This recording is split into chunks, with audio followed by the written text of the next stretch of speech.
I am Mark. I'm here today to show you some tips and tricks on some RV maintenance, things that I've learned in the last 26 years or so of RVing, mainly things that I've done wrong, so I'm hoping I can show you things to avoid the mistakes that I've done. Let's go take a look.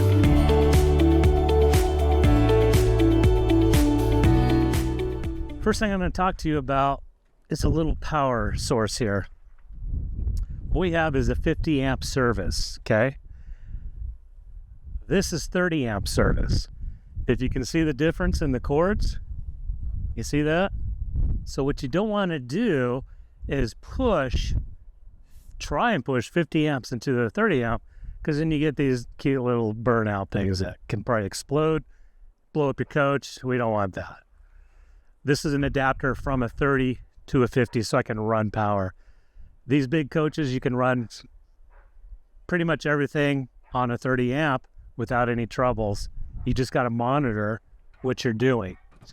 Now, the first thing I do when I come to a campsite, obviously you do your hookups, right? What I was trained doing inspections is when you come up to the power source, you don't know the background of this thing. A lot of these parks are old, dilapidated. If a RV hits it and it grounds the wire, this could be totally electrified. So I always, boom, tap it with the back of my hand. That way, if it is electric and I'm doing this, I'm not going to grab onto it.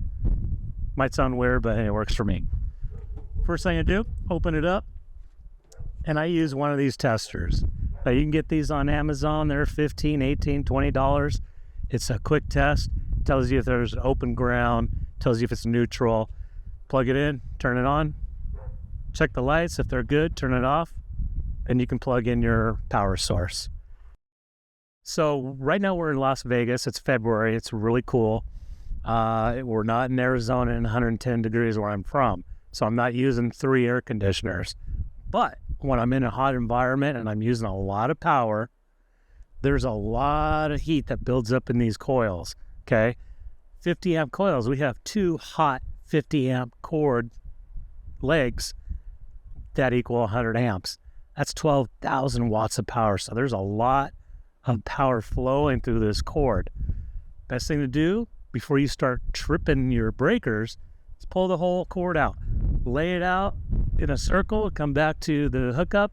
And that way it's not all rolled up and generating all this heat, because you will start throwing breakers when you're using a lot of power. So one of the things I wanted to talk really quickly about is a generator. This is the first rig I've had where I had a generator, so I'm I read all the manuals. That's the most important thing, is read your owner's manual. You learn so much about that. But one thing you want to do is exercise this thing, okay? These things are built to run and run forever as long as they're properly maintained.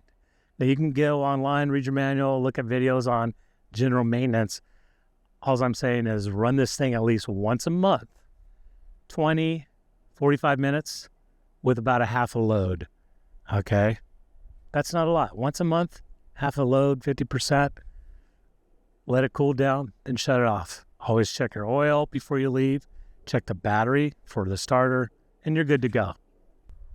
One thing you always want to do is have a surge protector for your RV. This protects all electronics inside your coach.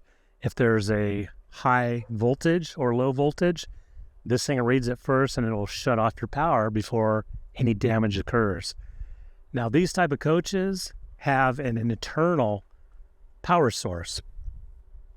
It's a power source that protects your rig.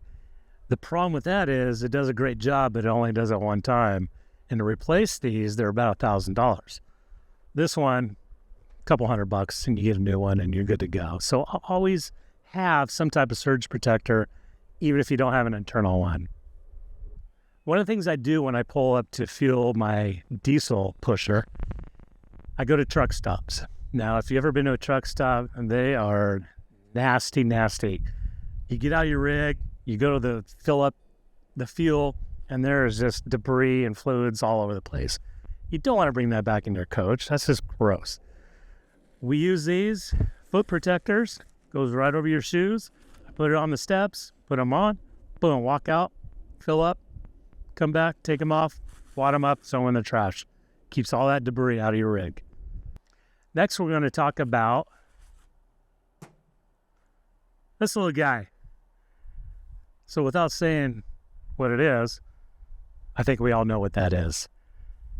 These coaches have your black tank, gray tank, freshwater tank, okay? A lot of issues happen with the black tank when people don't use enough fresh water when flushing. And what I mean is when you go to utilize your toilet, flush it as normal if you're just number one. But for number two, you need to get some water in there. When you're done, flush it, fill that tank up again, and get another flush of water. That'll bring all the debris down to the tank, okay? The key to preventing what's called a poop pyramid, and what that is when your tank is so dried out and there's no moisture in there for all the solids to come out, nothing's going to come out. Everything's going to start flowing up to the top, and pretty soon you got a big mess inside your bathroom. That's what you don't want to do. The only things you want to put down your toilet, bodily fluids, toilet paper, nothing else. If you use wipes or whatever else, use a separate trash bag, put it in there, seal it, throw it in the trash. Don't throw it down the tank. That'll clog it up, and you're going to have some serious issues.